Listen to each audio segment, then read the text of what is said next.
actions in our body and very important for the existence of organism, and very important for osmotic regulations, and they are a very integral part of our body. This is the introductory, and everybody knows what are the therapeutic action of mineral drug which are being used in all the system of Indian system and homeopathy, Ayurveda, Siddha, Unani, different type of herbal mineral drug we are using nowadays. After, especially after COVID, we are more focusing on the Ayurveda, Siddha, Unani, homeopathic drugs, and minerals are the integral part of these formulations. So various type of common actually these drugs are being given to the person as per their internal property, but some of the common herbal mineral formation which are being used for the common diseases and for the chronic diseases also, which is listed here. And so we will quickly come upon the technical tool, analytical tool. So why we have considered the bhasma? Actually bhasma is an important constituent of the herbal mineral drug, and the mineral and metal which are used in the formulation are in the form of bhasma only, because these are the ash material, and it is used in the contrast of my herbal drug. They are very more effective and long lasting, and wherever we are seeing the minerals are being used, it is used in the form of bhasma, and this shows a tremendous therapeutic property and which are very compatible to the human body constitutions. Also these are therapeutic active because these are prepared by the repeated cycle of different type of purification, different type cycles of incineration, which make them therapeutically active. Along with it also reduces the toxicity of metal and mineral. So Ayurveda use extensively metal, mineral, ash material medicine because they are quick in action, they required in very lesser dose, they don't have any taste, so that we can easily consume. They have very prolonged shelf life in contrast to herbal drug, and they are very easily absorbed by the cells. So there are so many challenges we are facing during the standardization of metal mineral drug because of these two or three and many more points, such as they are very, we are receiving the raw material in a variability, and there are very small data of standardization is available with us, and the analytical tool which are being used to standardize these drugs are very costly, and we don't have any proper guidelines to adopt, how to adopt and when to adopt these techniques. So on repeated research R&D we can see how to adopt these techniques, and we will see today and discuss whatever techniques is being used, which type of material, and when we can use these techniques. So these analytical techniques are very much important because they may ensure the quality control, and they confirm the purity. It can detect the impurities and adulterations and unwanted toxic substances, and also it evaluate the safety of the drug. It means it can help to assess the what type of element it may be toxic or non-toxic. We can see by these analytical technique. It also standardize the manufacturing processes. It can validate the traditional claims which are being given in our classical books, which also validate by these methodology and techniques. And these techniques also help us to determine the how in which doses we can give the patient which may be effective for them. So accurate standardization assists in deciding the safe and effective dosage level also. So we have already know that different type of standardization techniques are there to assay the identity, purity, and strength of the bhasmas, such as classical method and modern method. So we are focusing mainly on the analytical tool which are being used and which we can adopt for standardization of bhasma and to assess its purity. So there are several steps involved in the bhasma preparation, whether it is an Ayurveda, but Siddha, Unani, or whatever it is in homeopathy, to make it safest use for the human consumption. In the I have taken the references from the Ayurveda. It is a shodhan, means purification. In the chemical term, it is a purification of the material or mineral drugs. Shodhan is a process of purification and detoxification by which we can elevate its therapeutic activity and eliminate is the toxic effect. For example, we can see that in the Aconitum ferex, when it is purified with the cow urine, it acts as a cardiac stimulant, and when it is used as a crude, then it is claimed as a cardiodepressant. So we can see that what type of chemical changes happen during the Shodhan process, which can be described, and we can understand the mechanism by these analytical technique, which we'll see in the uh, coming slides. Thereafter, a modern process, what is done by the to prepare the final product, in which incineration of the compound has been taken place at the controlled environment, or whatever the methodology given in your text. On that basis, we are preparing the final product, which make them a smaller size, which is easily absorbed in the body, and it make it more light, and it change its property also. So I have listed some of the uh, points which are very important to understand, to check before starting the analysis of any element in our subject of consideration. For example, for the we have to see what is the drug identification. After receiving the drug, before starting the analysis, we have to see what type of dosage form it is. It is a oil preparation, it is a solid preparation, it is a herbal mineral preparation, or it is a only mineral preparation. On that basis, we will decide which type of technique we will adopt. So likewise, we have to see the matrix identification, ki what type of matrix is present. If there is a sugar rich matrix, lipid rich matrix, or there is a mineral rich matrix, on that basis we will do prepare the sample accordingly. Because sample preparation is a very important step to start for the any analytical tool. And then we have to see which type of element we are going to target. On that basis, we have to prepare sample preparation. Then sample preparation, by we are whether we have to adopt open type of digestion or closed type of digestion, whatever we have to decide on the basis of drug what we are receiving. After that, we have to select the instrument which should be more compatible, whatever we want to carry out, want to define.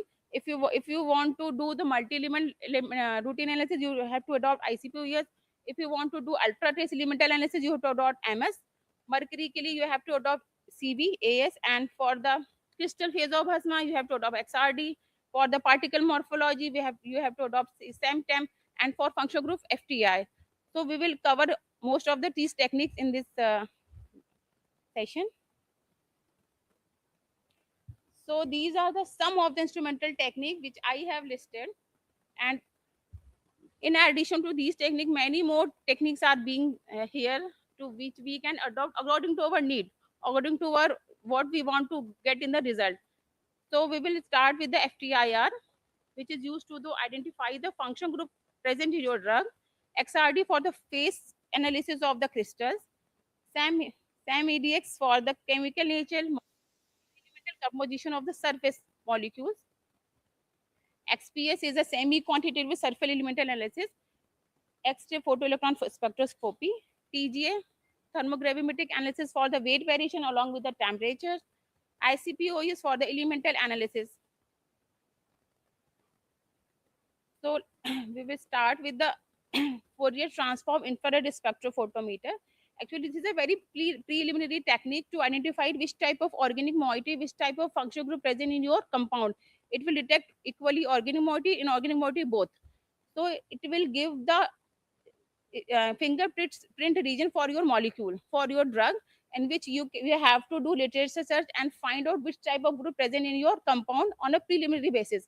Then after, we will adopt other sophisticated technique which will support the result of this FTIR. We will see in the next slide how this every technique will support each other in the finding, into ascertain the correct result.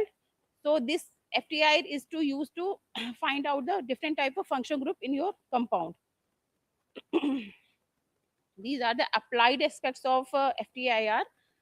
For example, when it is used to identify the organic inorganic interaction in our compound, both different type of groups are present. Organic is there, inorganic compound is there. So when we see the spectra, we will see different groups present at different wave number, and inorganic compound present below 600 centimeter inverse. So we can judge what type of group present in our compound.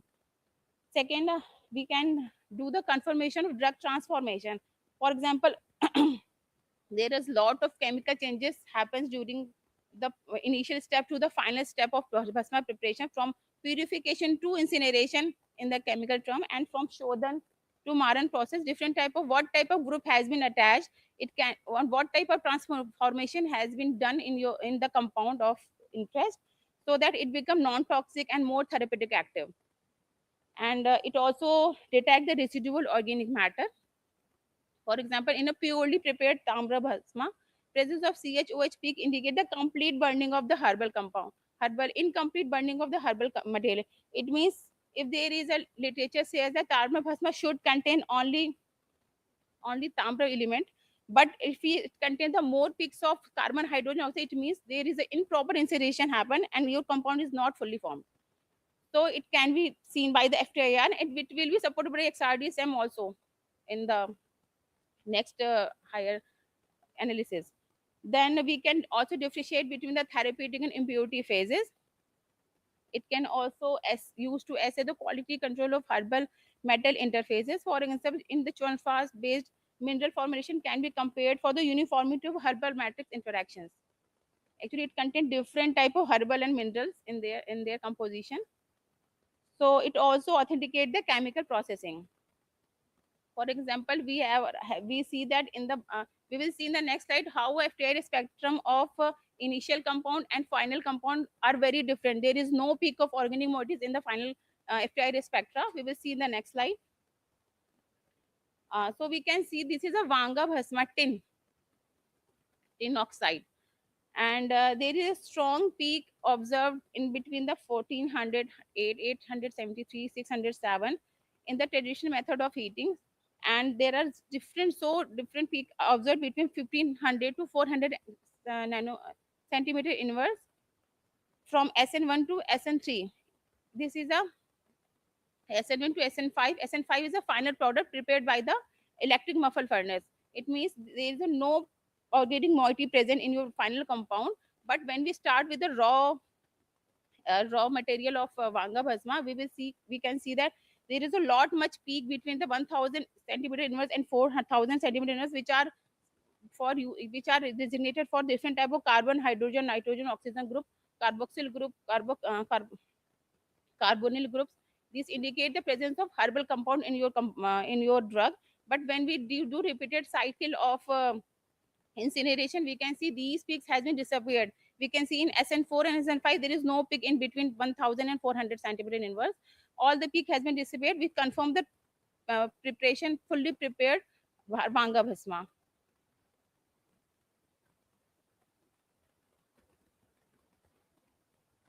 And in this FTIR spectra, we can see a prominent peak observed at 500 to 600 centimeter inverse in all the FTIR spectrum, which is designated for the SNO peak, SNO2 peak actually. But it is not fully confirmed by the FTIR. We can see it will confirm gradually by the XRD, by the SEM, by the EDX. What is the exact compound present in your Vanga Bhasma?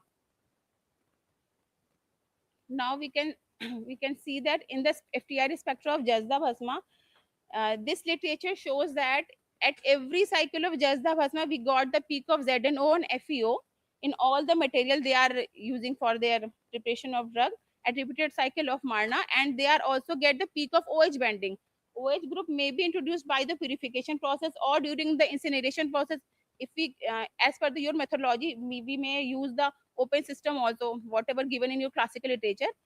So we get the OH bending at every cycle of Marana, every cycle of incineration, which confirm that the final product should also contain the peak of ZNO, FeO, and the peak of OH bending.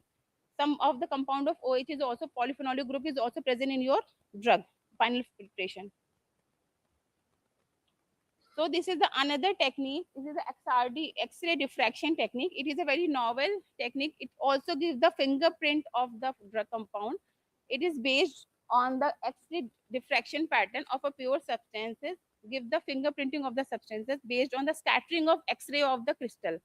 X-ray or by the crystal. Some of the compound in our nature in the drug are amorphous. Some of the crystalline, and the crystalline compound give a proper structure, which will be assayed by the X-ray diffraction. And it is very important tool to assess the identity of the Bhasma product.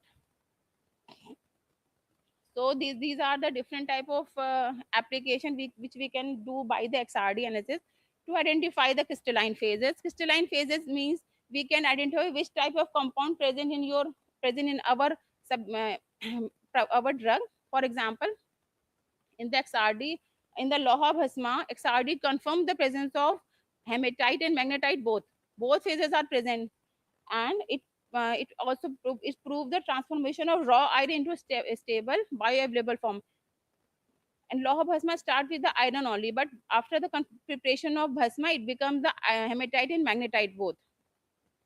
So it confirmed the identity of what type of compound, what type of crystalline phases in present in our compound.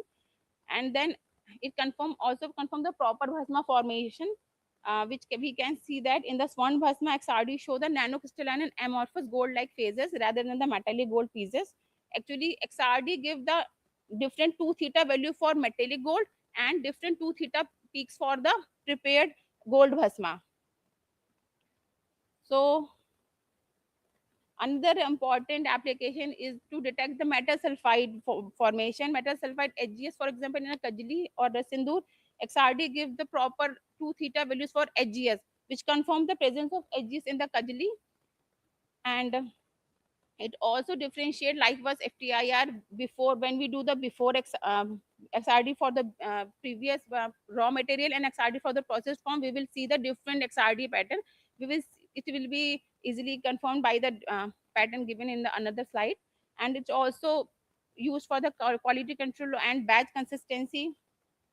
If we are getting the different phases of the different type of compound in the pattern, it shows the variation and the poor standardization.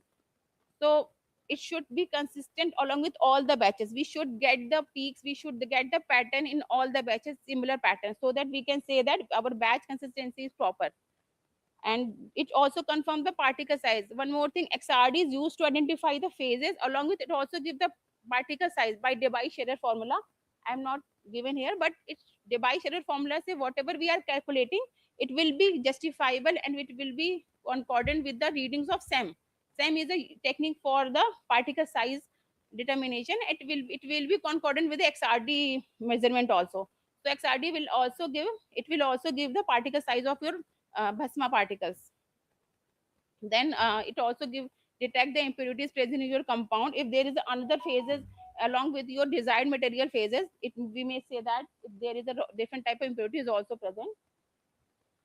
Now, Madam, madam, I have yes, a sir. question. Yes, sir. As you have written, the XRD can, please go back to the previous one. Huh? Yes, sir. So, in the number 7, detection of the impurities, the presence of coarse, that means silica, you have written. So, is it possible if it is in the glass form, in the amorphous form, it is present as impurities Yes, to sir. It detect? was also detected by XRD. But as you said, that it is only possible to detect in the crystalline form. As we know that नहीं the नहीं नहीं SiO2, Actually, sir, XRD is a technique to see the crystallinity of the compound. But the previously when we read about the XRD, it is used mainly for the crystalline structure. But if there is a amorphous compound present in your drug, yeah. it will also show by the XRD analysis. But its peak will be very hazy. Because I You know can that understand what is amorphous XRD and is very crystalline. famous to detect the crystalline materials. As I know, the glass is in amorphous form, though नहीं नहीं it will both are already quartz and glass are SiO2, but still it can be possible to detect or not. So It that, is it oh, possible, and you will see in the next line. If amorphous material will give the very hazy line. hazy line, that is. We can say after seeing the XRD Even they have, I pattern. mean, both of them having the, same SiO2, still they are, different phases. It is in the crystalline form, and that is quartz is in the, and glass is in the amorphous form. So also it can be detected. Yes, So, yes, it can be detected, sir.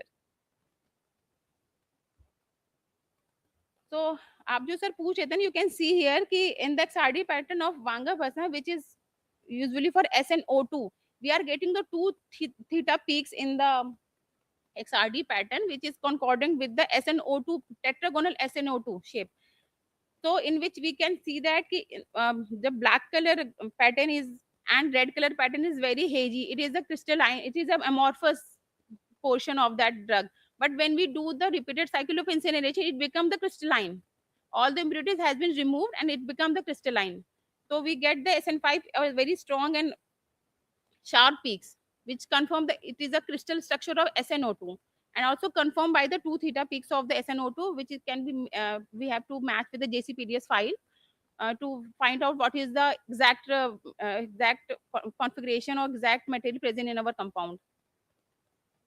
So this is the SN1 is the initial sample. We are getting the whatever the raw drug with us. We have to subject it for the XRD. We will get the very hazy line, and we indicate the amorphous structure of the compound. Actually, these are some of the example. Actually, it is examples only published, sir. What I am saying, very limited literature data is S- there, which s- I can show. So far, I know that man, it's very difficult to detect the amorphous, even though the compound is same. So that is how it works. So Yes, that sir. is It is it is. very difficult, but it too, because there is a not a perfect shape is present in the amorphous structure, sir. That's why it is very difficult to detect, but it is not impossible to detect. Repeated R&D, we can detect amorphous structure also. So XRD of Swan Marksika is just an example that if we do the raw Swan Marksika compound subjected under XRD analysis, we get the pattern, and we show the crystal phase for the copper iron sulfide only. But after the different process of cycle of purification and incineration, we can see different type of phases present in the final compound: iron oxide, iron sulfide, copper sulfide, and silicon dioxide also. Likewise, in the XRD Bhasma, XRD of Yashida Bhasma, zinc oxide, the raw metal spectrum shows only the crystalline zinc element 2 theta peaks. And in the final product of XRD of Yashida Bhasma, we see the characteristic peak of Z1O only. There is no peak of zinc on metallic. It means we can assume the mechanism that all the zinc has been converted into zinc oxide. But it will also confirm with the SAM and ADX whether there is zinc free is present, whether oxygen is more is present. So we have to judge and assay the mechanism on the basis of all the literature, all the analysis we have done. So the next analytical tool, an important tool, is the scanning electron microscopy. It is a three-dimensional technique, and it will give the property of the surface compound. Actually, surface is very important because it contains very stuff of function group which is going to interact in the body, which going to assimilate in the body. It is therefore we are first do the scanning by the first do the microscopy by the scanning electron microscopy. It will do the resolution up to the 1 nm. It will create the image and of the surface topology, which is very important for the therapeutic activity assessment. We will see what type of different application can be taken from the SAM. It can visualize exact physical nature of the surface, whether it is in micro or nano scale. It will also give the particle size of the compound element present. And for example, in the Loha Bhasma, we see the SEM shows the irregular porous fine particle indicating proper calcination and increased surface area. When you do the sum SEM of raw material and the final product, in raw material we will see the large particle size is present. But after the different type of processes carried out, we will see the in the final product very small particle size we can see, and which is desirable for the bhasma preparation final product. Likewise, it also confirms the what is the whether it's present in nano or micro scale. It is also so the detection of the agglomeration and improper processing. Agglomeration show there is a incomplete formation of product is there. There is an improper processing of product is there. So it also detect detection of agglomeration. It also show the surface texture analysis. Different type of bhasma show the different type of structure analysis, and on the basis of that we can prepare our standardization data, whether this bhasma is showing a no, smooth surface, this bhasma is showing the rough surface, and what is the their viability present, and what type of group, what is the size of the surface molecules present. So it also likewise also useful for the quality control and batch consistency. It One more thing, along with same SAM, there is a EDX which is associated always most of the time associated with the SAM analysis. EDX is a electron dispersive X-ray spectrophotometer. It is another technique useful for the elemental detection only. So with the SAM EDX, we can identify the surface topology along with the elemental concentration of the surface element. Along with, we can also detect the foreign particle or contamination in the SAM micrographs. So we will see along with the example in the same image of Swan Mashika. So in the raw Swan Mashika, there is a large particle present, which is obviously it is not useful and does not show the any therapeutic activity. But after the formation of nano, yeah, nano after the processing and after the formation of plasma, its particle size reduces, which easily facilitate the absorption and to assimilate drug into the body system. So we can easily identify whether it is a raw material or whether it is a. Likewise, the same image of Yeshtapasma clearly show that raw material contain the large particle size in the micrometer, but after the preparation of plasma, we can see the very small particle size in the nanometer range. So this is the EDX. EDX is commonly attached with the SAM, and what is the portion subjected for the SAM analysis? That portion is also come under the consideration of EDX analysis. EDX especially give the elemental mapping of your compound. What type of element exactly present in your compound and their intensity? Which element is present in large amount? Which element present in a small amount?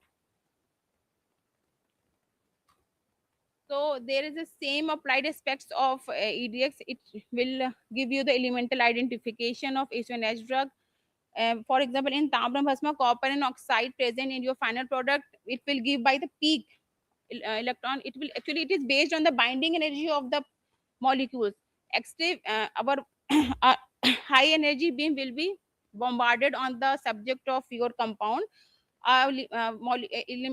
Electron will go to the higher excited state, and then in place of that void, X-ray rays has been X-ray rays will be emerges, which will be measured by the EDX. Exactly, we will get what type of element present in our compound.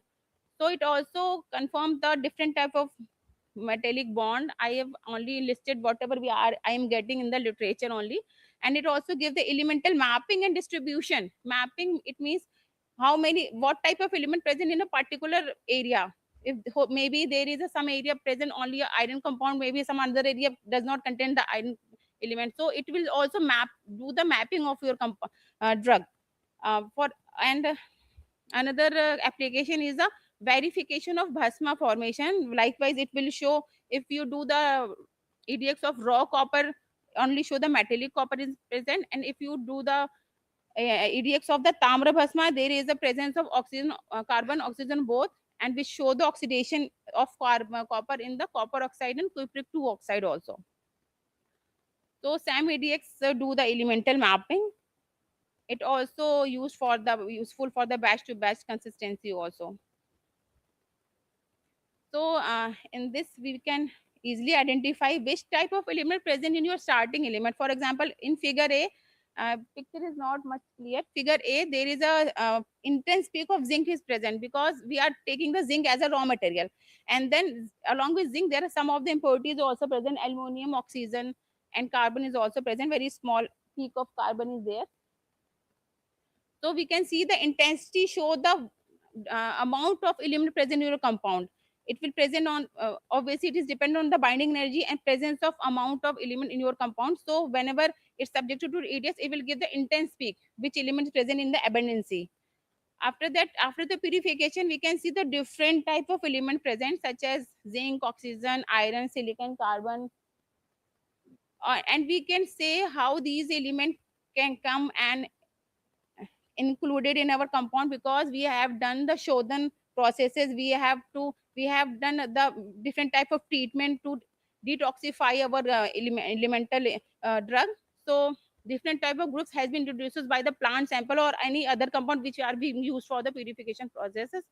So all these elements originate from the medicinal plant used during the preparation of bhasma. And then when we do the preparation of yashad bhasma by the traditional method, there is a presence of carbon, oxygen, sodium, sulfur, and zinc in there.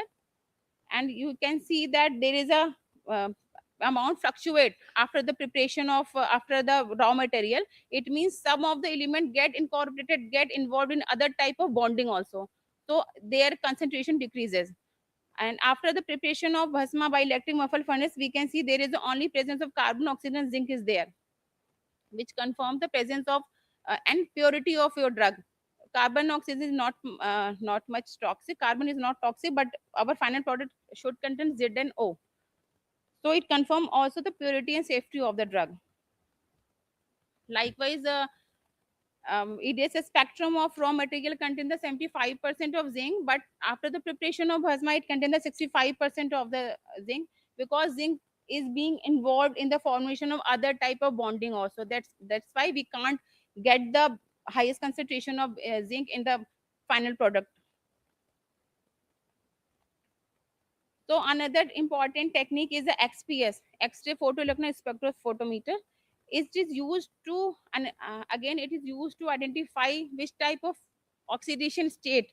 Oxidation state means it can say exact what type of compound present in your compound. If you are getting the SnO2 in our compound, it will detect Sn in the +4 state.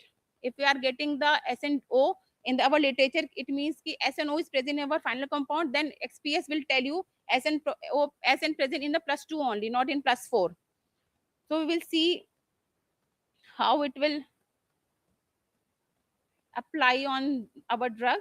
It is a it used to help to identify the exact chemical state, whether it is Fe3 plus is present, Fe2 plus is present. It exactly give by the XPS study, which will be supported by the XRD, FTIR, and other technique also by EDX also.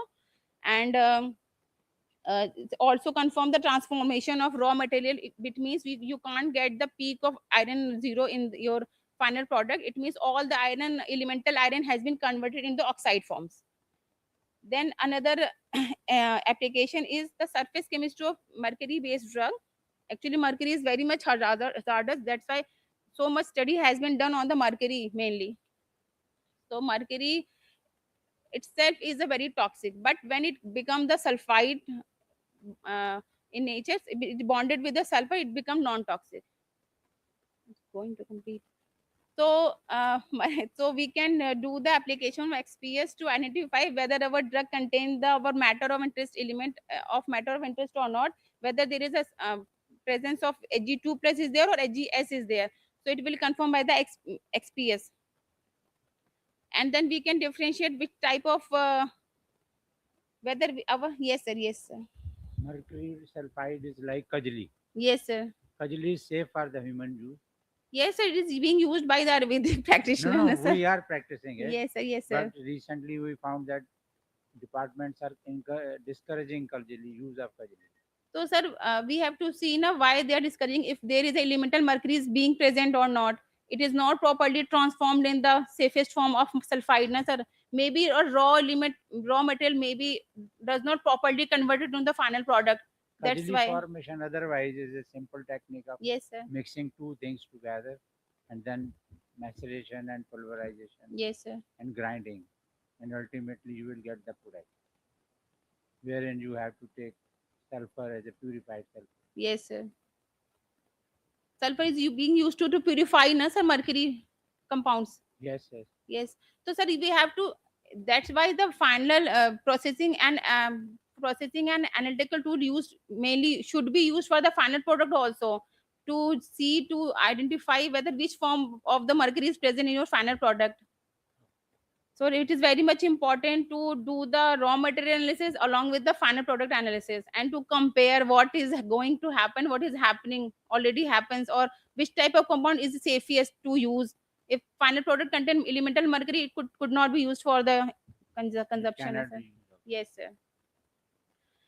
There is a different type of application aspects of XPS. If there is any question, we can discuss here or after the class also, because next lecture is there. And this is a XPS spectrum of the Rajat Bhasma, in which sorry, uh, it is not Rajat Bhasma. It confirmed the it is a Yashat Bhasma. Is it confirmed the peaks of Z and O, which is concordant with the findings of the XRD, XPS, and FTIR also. Likewise, when we do the XPS spectrum of Naga Bhasma, we can see the lead present in the +2 oxidation state, and PBS is there, and it crystalline structure will also confirm by the XRD, which gives the same result as the XPS. Then another technique is the TGA, which is the tool record the changes in the weight of the substances when the substance is allowed to heat in a cool environment at a controlled rate. We can see that at the temperature increases the weight of the compound has been decreases in a particular manner, and this manner is a specific for the every drugs. It means at temperature the whatever the compound loses the compound, it is specific to a specific drug. So we can identify whether our drug has been properly incinerated or not, whether we get a final product or not. So it is, for example, we can say that it used to the assessment of organic content or incomplete processing steps. For example, in the poorly prepared loha bhasma, gradual weight loss between 200 to 600 degree indicate the unburned herbal residues, and properly prepared bhasma show the minimum weight loss because there is no organic moieties. So when you subject the any of the your bhasma to for the TG analysis, you will get the particular pattern for your drug, and you can judge whether your drug has been formed fully or not. So we can see by the graph. This is the graph. This is the graph by which we will judge, we will see, and we will assume mechanism. What is the mechanism of the drug preparation? For example, in the TGA bhasma of the AG TGA curve of the AG bhasma, the removal of water has been occurred between the 100 to 150 degrees centigrade. It is a specified pattern for the silver bhasma. Every compound will give the particular weight loss at the particular temperature. So it will applicable as such applicable for the different type of compounds. You will see the definite pattern of weight loss along with the temperature, because every temperature we will gradually increase the temperature 50 degree, 100 degree, 10 to 15 degree. So at different temperature, different type of moieties will loss from your compound. For example, at around 100 degree, which compound will lose? H2O, obviously. So when we see the weight of the final product, initial product, we will see the 118 number atomic loss from the final product. So atomic weight will decrease as compared to the initial product. So and after we will increase the temperature above 400 degrees centigrade, we will see the another weight loss happen in the form of CO molecules. So it will applicable for the every drug which will under the subject, and we have to do the literature search before analyzing these type of spectra, which compound will lose at which temperature. And it is very used for the to assess the thermal stability of our drug. So this is the ICPOS we have already discussed in our laboratory, and if there is any question we will discuss here also. So we will quickly come upon some of the, actually we know how what is the mechanism, what is the technique, how these metals has been detected by the ICP-OES, but most important, what is the checklist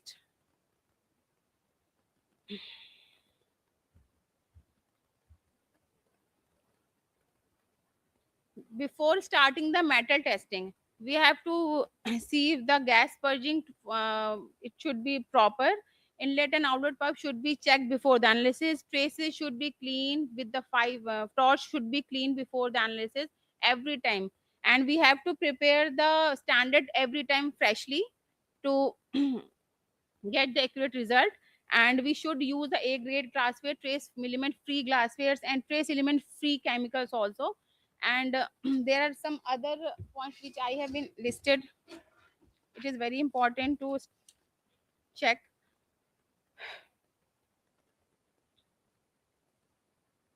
One most important factor is we have to do the run. We have to run the blank solution. Blank solution during the metal testing is very important because to remove all the residual elements, yes, which may be present, which may be remains inside the torch, inside the plasma, or inside the nebulizer. So we have to run blank at every standard and every metal testing step. So it is very important to use the run and blank solution. Blank solution should be 5% HNO3, and all the parts of the ICP should be washed with the most properly. We have to wash with aqua regia mostly we are using, and we should use the deionized distilled water for this preparation of the solutions. And should HNO3 should be trace element free. so we get the accurate result. And any other question we can discuss here, if there is a question? And yes, yes, sir. Yes, sir. Sir, we have, yes, it is it. Yes. नहीं नहीं sir, it is trace element grade, is ultra pure trace element grade, we are purchased already, sir. You can see, yes sir, better than. Actually it is used only for the elemental metal testing by ICOP. Oh yes, we have recently purchased in past 2 3 months back. Actually we are getting the enhanced metal concentration in our drug sometimes, so yes sir, yes sir. And glassware should be A grade, sir. And we should adopt the closed digestion system for the preparation of sample, because sample preparation will depend upon the matrix, and it is a very crucial step to make the ions free, to make the ions soluble, to be detected by the ICP-OES detector. So sample preparation step should be done before, after the lot of literature search. Yes ma'am. Ma'am, in the pharmacopoeia, open digestion has been Yes given. Ma'am, मैं मुझे बताया था कि आपने question पूछा था. Actually ma'am, we have modified and we have incorporated the refined version of testing methodology of ICP-OES. You will see in our next pharmacopoeia edition. And also we have given the particularly microwave digestion, because it is very safe and suitable.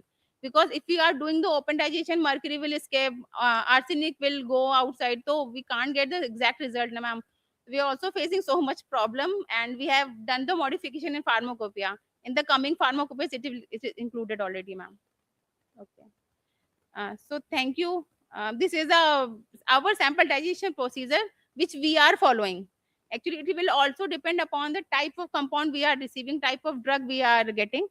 So this is the generalized method used for the herbomineral and herbal drugs.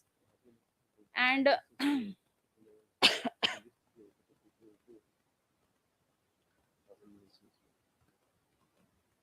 so this is a only a schematic diagram of testing of elemental. And thank you for hearing me.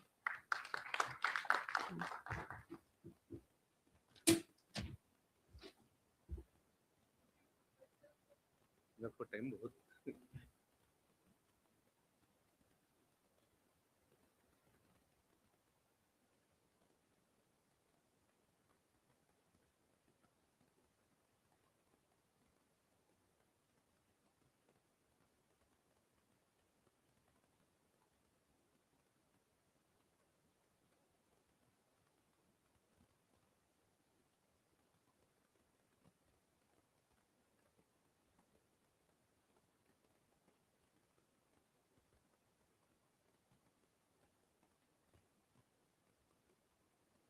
Sigla sir, all good how the 5 दिन में पहली बार good morning phone पे आई है क्या बात हम आपका इस्तकबाल करते हैं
Thank you so much, ma'am.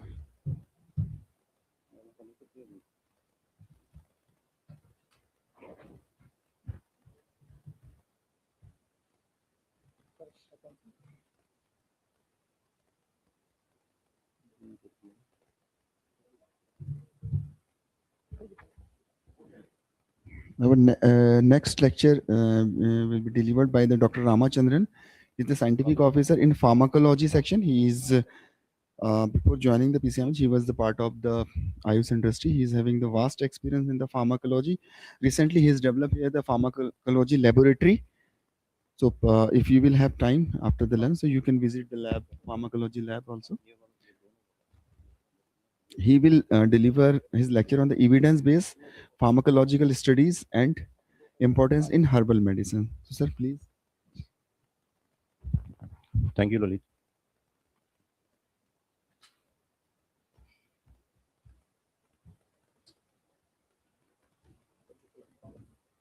Hmm, hmm, first one.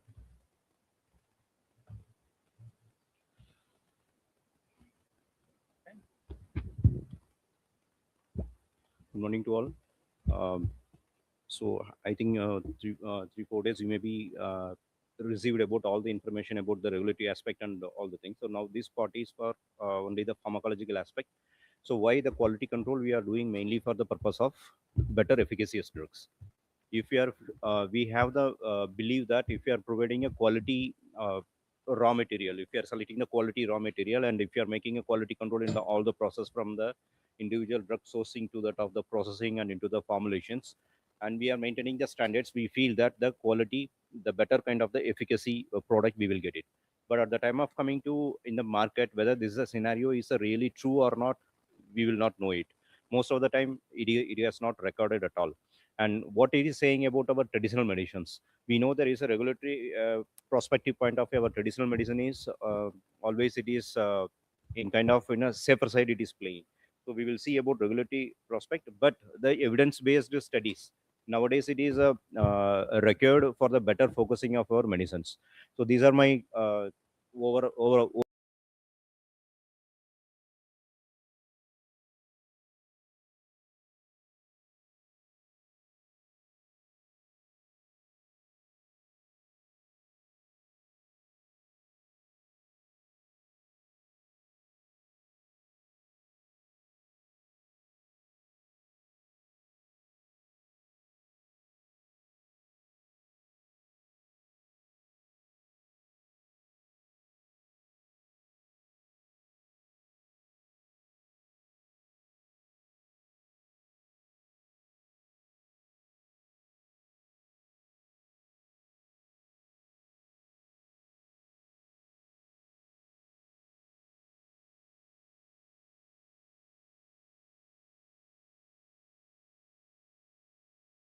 is a need of the pharmacological studies is coming for the better efficacies.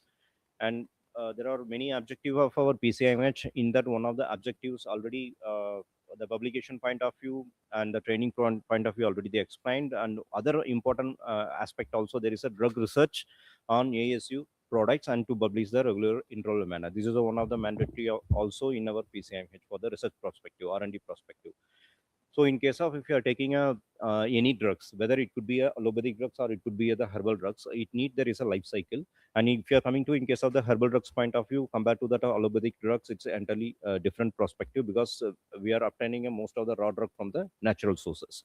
In the case of the life cycle, first our point of view is there is a production of the raw materials, and second one is processing of the raw material for the manufacturing process as well as the storage and transportation. In case of the public, finally there is a customer satisfaction, means there is a patient's satisfaction in the point of view of both safety and efficacy perspective.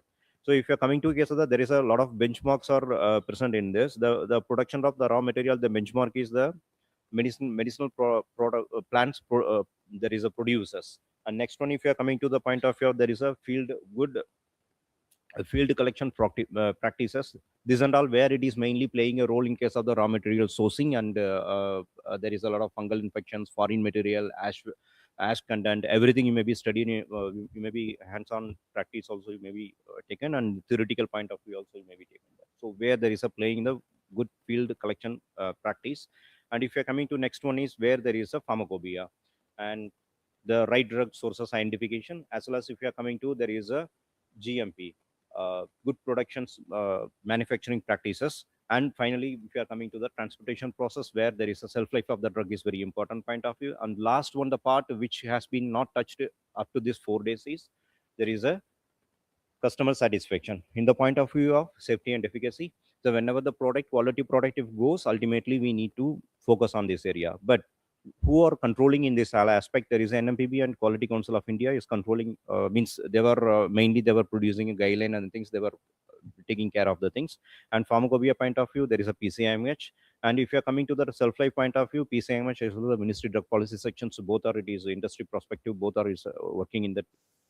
Coming to in case of the public or customer satisfaction, there is a patient's acceptance. We can call this. So benchmark is safety, efficacy, adverse drug reactions, as well as in case of the other product related issues. These areas, last 4 days, they may not be touched in that. This is very important aspect because most of the time it is not noticed in the market. So the patients who are nowhere, they were known about the things and there is no reporting perspective. Because why? We need there is a reverse pharmacology, but we need the reverse quality perspective whenever we are coming to the top this area. Safety and efficacy point of view, adverse reaction if it is reported, where the pharmacovigilance it is playing a major role in this perspective, where All India Institute of Ayurveda is now there is a national agency, there is a coordinator center for that, lot of peripheral evidence, but there is a reporting system of the pharmacovigilance. Not only adverse drug reactions, other product related issues like contaminations, and in the prospect of there is a self life point of view, containers, and there is a such a kind of the product also it's are mainly involving in the quality perspective also will be relooked, that it will be useful point of view. So we are pharmacovigilance point of view, and there is a lot of research perspective point of view. Councils and other organizations are working in that. PCMH also having a role in this nowadays. Quality perspective, you heard everything, and I am going to look about only the biological aspect, safety and efficacy product, what is the regulatory aspect, and what kind of the pharmacological studies we may look in that, what are the different kind of the strategy we can implement it in this. So regulatory perspective, this 3 area already you heard that the section 3A mainly about the ASU drug, section 3H patent and proprietary drugs. And if you are coming to point of your chapter 4A, where there is a different kind of the forms will be available in the related to ASU and drugs. And if you're coming to the schedule, there is the first schedule and second schedule. First schedule, it's mainly about the ASU and drugs authoritative books point of view it is reflecting. And now the list has been already revised, and also including there is a homeopathy also. I think there is a draft list, it can be came. And second schedule is mainly providing the quality standard for the homeopathic drugs. So apart from the Drug and Cosmetic Act point of view, main thing is if you're coming to I'm not going to other aspect. Already 3 days they covered. The main thing is if you're coming to 158B rule, I hope this rule also covered or not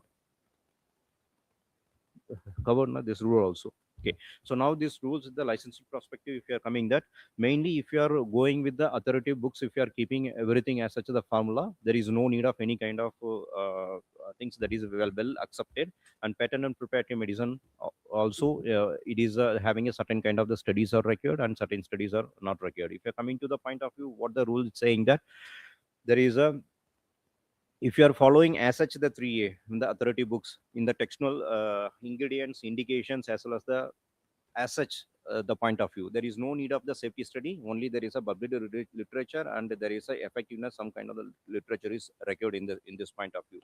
If you are coming to any kind of the changes in the dosage forms, if you are going to in case of the liquid to ointment, or if you are going to the churana to the powder, in such a case, but you are as such again, if you are keeping the ingredient as per the text of the 3A book, and if you are going for with the indications and safety study, there is no need of a, in case of there is a safety studies are not required, only in the point of the prosperity. So if you are looking at our Drug and Cosmetic Act and rules perspective, it's very clearly it is mentioning that these studies are at present state for the licensing perspective not required. But if you are coming to point of view in case of the research perspective, it is very important.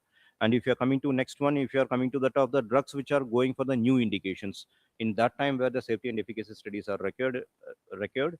And if you are coming to the top in case of the patent and proprietary perspective, if you are mentioning as well as there is a clear as per the textual as per the text as well as textual rationale, The safety study is not required. Only there is a small kind of, there is a pilot kind of the clinical studies are required. And if you are coming to in case of the schedule E1 drugs, if you are using poisonous drugs, if you are using in any of the formulations where there is a safety and efficacy studies are required in this perspective. And the requirements are, there is a photocopies of the textual references in the licensing perspective. And if you are going to the safety studies, in case of if you have any of the safety studies, we can produce that. And this is a case in case of there is a different kind of the product range. The ranges from mainly from, if you are coming to different kind of the research perspective also, it is the same. If you are coming to point of view and based on the licensing aspect, there is a research studies for the licensing prospect, it is not required. But if you are providing, that is a well and good for the betterment of the public health.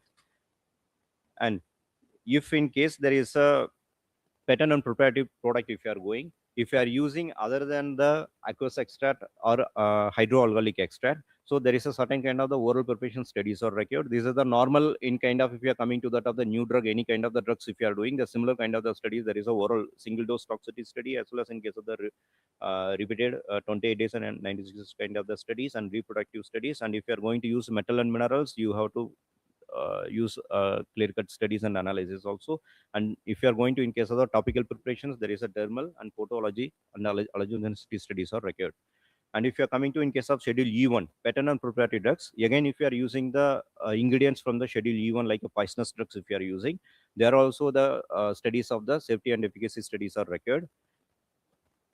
And if you are coming to what is the scenario, this is if you are coming to licensing prospective, as per the regular rule, drug and cosmetic act, as well as the rule, there is no need of any kind of the studies. But there is a, we are in the process now, we want to focus our product in case of for the acceptance to the international countries, means there is a Europe and other countries.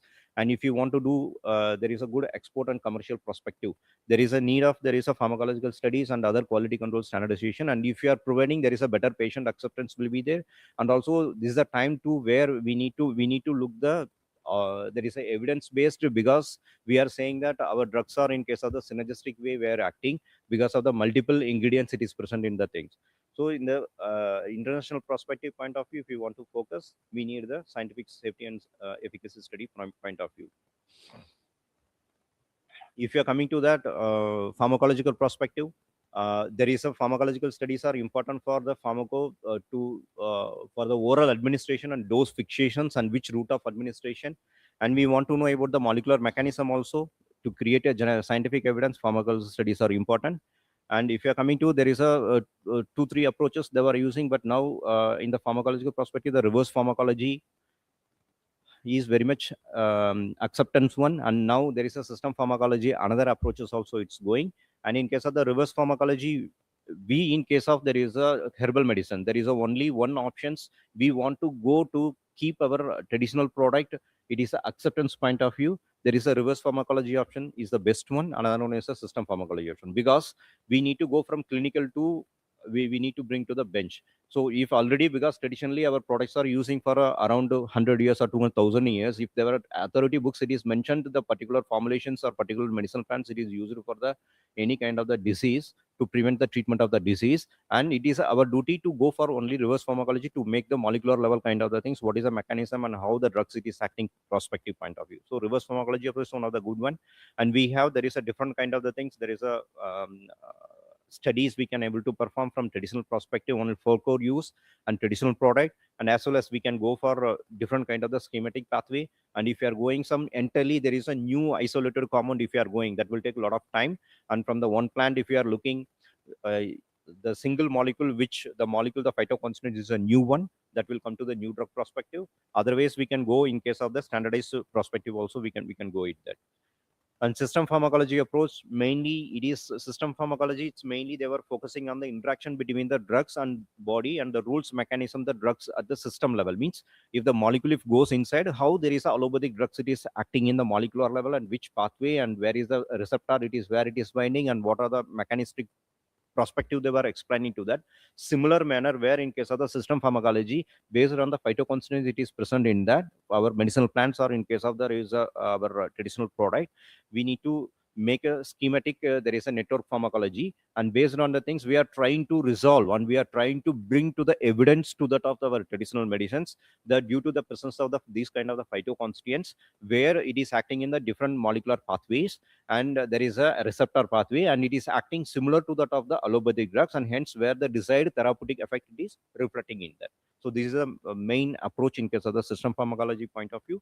And this is a overall perspective I have taken as a one example from the Chinese traditional medicine, which is very well accepted, and now we are also Indian system also we have started to work in that. For example, Tripula Churana and other things, there is a lot of studies are already as recorded for the network pharmacology and other things, with based on the network pharmacology how they were going for the pharmacological action perspective. But still there is a very few papers were touched with that of molecular pharmacological perspective, how it's a gene level or in protein level, how it is producing expression level, it is affecting this.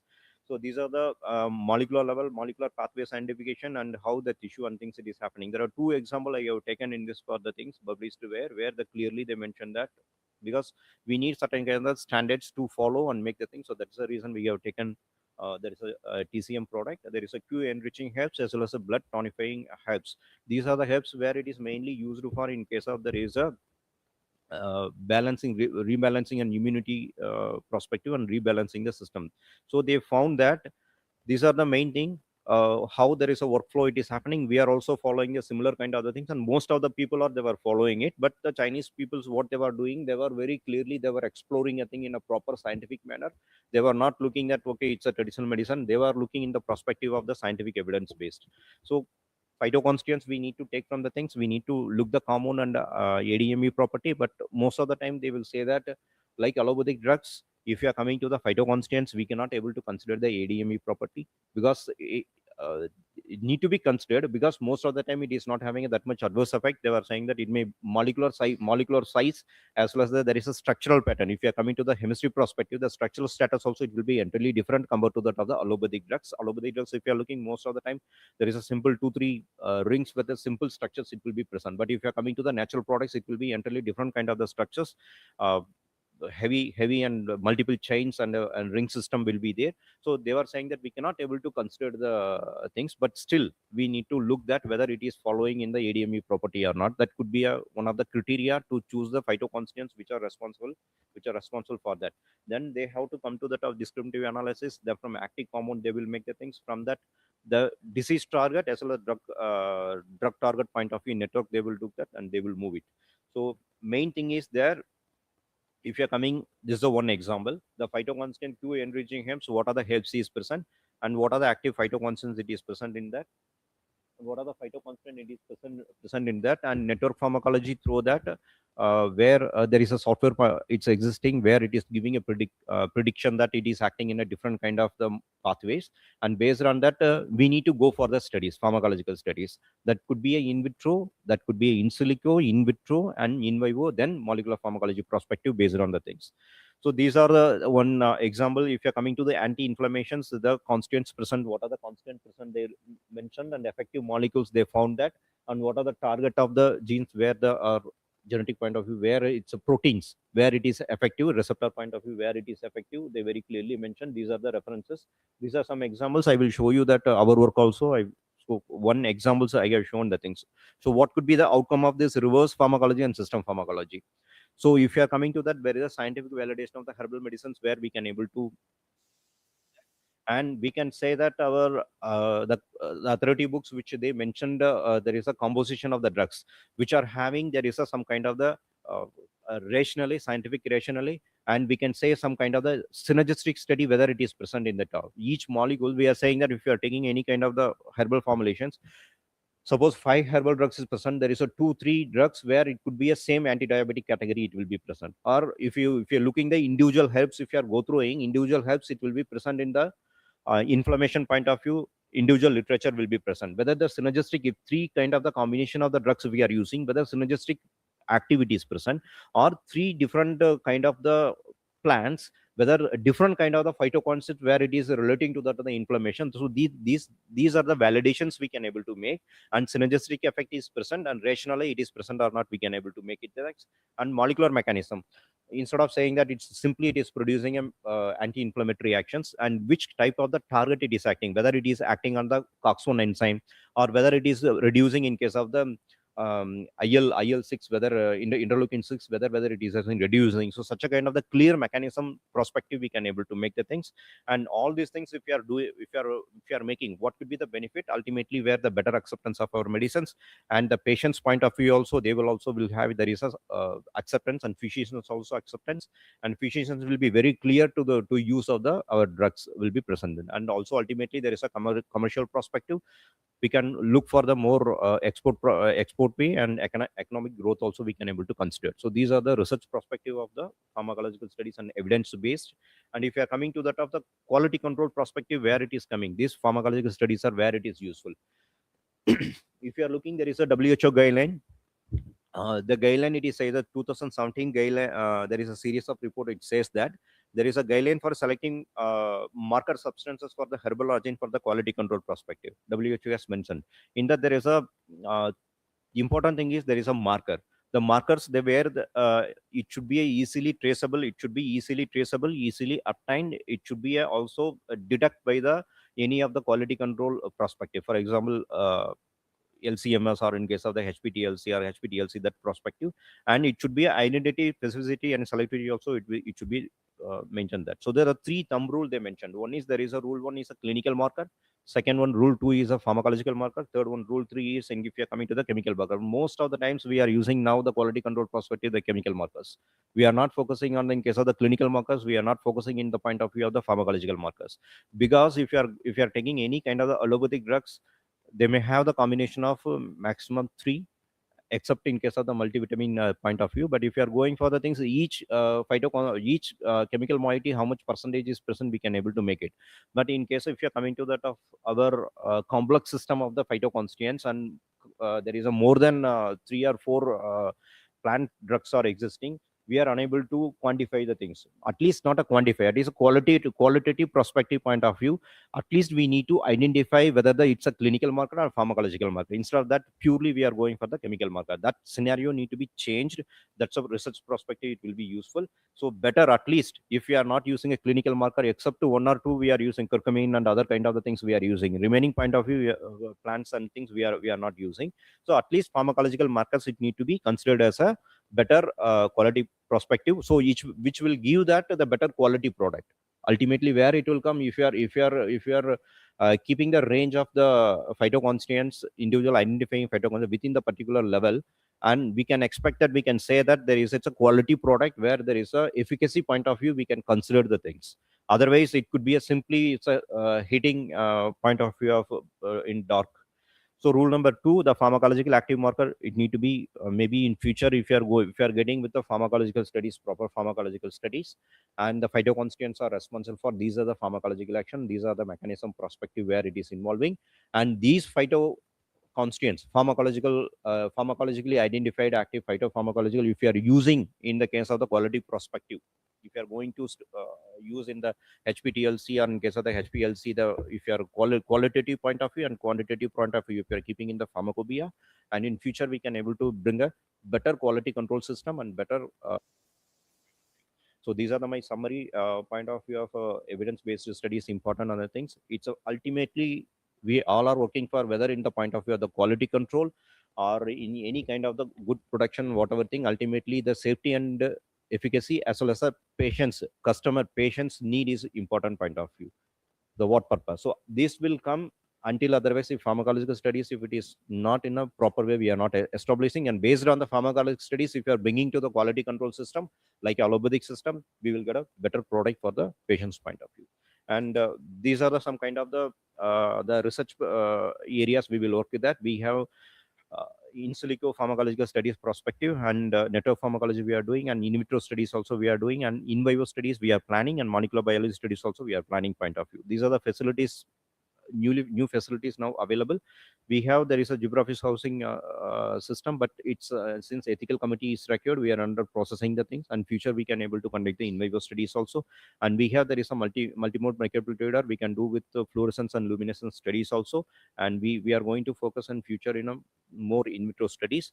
And presently, what are the research works it's going in the pharmacology section is in silico studies. We have molecular modeling software Schrodinger. Presently, docking studies we are doing, and also there is a for molecular simulation studies. The software under purchasing is process, so we can able to bring the better kind of the things outcome. And in vitro studies where we can at present stage initial just last month we have initiated the facility of the instrument and the things. We have some antioxidant studies already we are doing, and anti-diabetic studies, alpha amylase, alpha glucosidase, and we are focusing for other kind of hepatoprotective and other kind of the studies also. In future we are going to focus in that. And in vivo studies definitely we are going to work out for whatever in vitro we are doing, in silico we are doing, in vivo we are referring, then in vitro, then ultimately there is a molecular pharmacology we will bring that, and we need to bring to the reverse pharmacology and the system pharmacology approach to make a evidence based things. And our focus mainly will be on the phytoconstituents, that whether we can able to use that phytoconstituents in future for the quality control perspective also we are going to work in that. These are some of the few references we have made. And oh, thank you. One more recently we have conducted what we have studied research, that also we have made it just.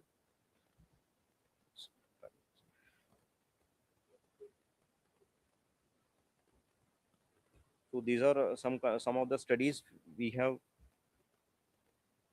presented in the conference. And I will come to the things. What are the things? Valnoic acid. क्या था? नहीं, वो क्या?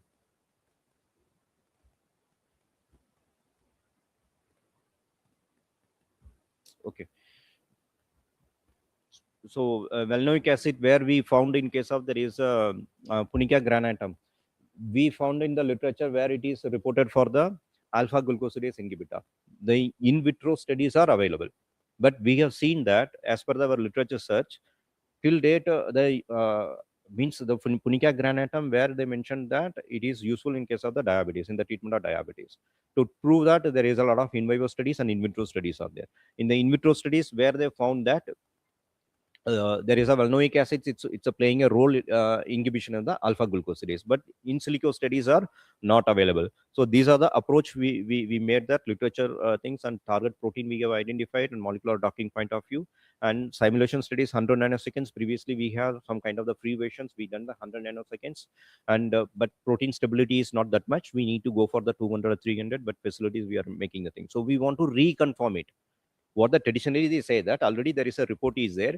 And although these reports where the in vivo studies, they used in vitro studies, they used whether it is really it is worth to consider the data. So for that we have done the there is a molecular docking studies, and we made the target protein, there is a pdp ids 2qmj, and we made the ligand preparations and receptor grade preparations and molecular docking and molecular simulation studies we did that. And we environmental which is required for the in the physiological system, everything we have set it in the things. So if you are okay, if you are coming to that of the standard drugs we have taken as agarbose allopathic drugs where they're used, there is a protein here, sorry, minus 6.18, it is need to be considered that a protein 2qmj, there is id, protein id should be there. There's a typo error. And docking score where we found that agarbose, and it's showing a minus 10.9. And to reconfirm the docking score where we run the mmgbsa say in that minus 23. And if you're looking valnoic acid, it's almost, it is, although there is a docking score, it is lesser.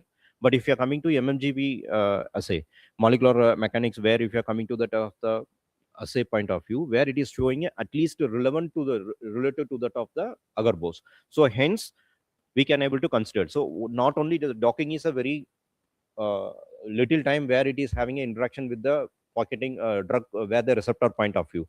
But if you are going for mmgbsa and induced repeat docking, we are already doing for the other activity, induced repeat docking, ifd, and simulation studies, where you can able to confirm that how much time where there is a strongest binding it is present in that. So based on only the docking studies, if you are going for any kind of the pharmacological studies, we may get end up with certain kind of the result may not be in a proper way. Maybe docking score, it will be the higher side. But if you are coming to in kind of the simulation studies, or if you are going for in case of the induced fit docking or in case of the mmgbsa, the scores will not be that much. So means the binding ability will not be interaction between the molecules and inside of the receptor. It may not be in a proper way. So we also done with the Swiss ADME analysis, and now we have there is a quick prep with the Schrodinger software itself, more predict way we can able to do it. And these are the result and discussions where we found that. So that binding pocket we have identified. Agarbo's also it's a binding in the similar pocket, and in case of Valnoic acid also binding in the similar pocket, the receptor in the alpha glucosidase in the point of view. And these are the common enzymes, means there is amino acids where there is a binding ability. If you're looking valnoic acid as well as the highlighted area, if you're looking aspartic acid, and if you're coming to look the similar kind of the interactions where we have noticed, and we have run the simulation studies also. If you are looking, although there is a simulation studies where there is a generally there is a region where the 1 2 3 will be normally accepted, but it is a little below more than that. But if you are looking, there is a stability perspective, it is present in that. We found that there is a lot of hydrogen interactions with agarose and valnoic acid. Although agarose is bounds well, valnoic acid also having ability to where little bit the bounding is there, binding ability will be present there almost in the point of view, but it is not in the point of 1 2 3. We maybe run the simulation study 200 nanoseconds or 300 nanoseconds, we will get a more stability. And prospective point of view, what are the key amino acids and percentage of interactions also we can able to found in that. And we are reconfirming, based on that we are reconfirming that the punica granatum were already reported the in vivo study, and we are concluding with in silico study, yes, which is having there is a certain kind of the ability to show that the based on the scientific data, we are reconfirming, reassuring that yes, it's having an anti-diabetic activity, and this is the mechanism point of view. So in future we may consider about for the quality control perspective, if you want to look that instead of looking at other phytoconstituents, we can also consider the valnoic acid also in the quality control perspective, and based on that we can standardize the extract also, we can able to do that. This is the reason the pharmacological studies we are doing here, and we are working for the formulation also in future once the facilities are fully equipped with the things. Thank you.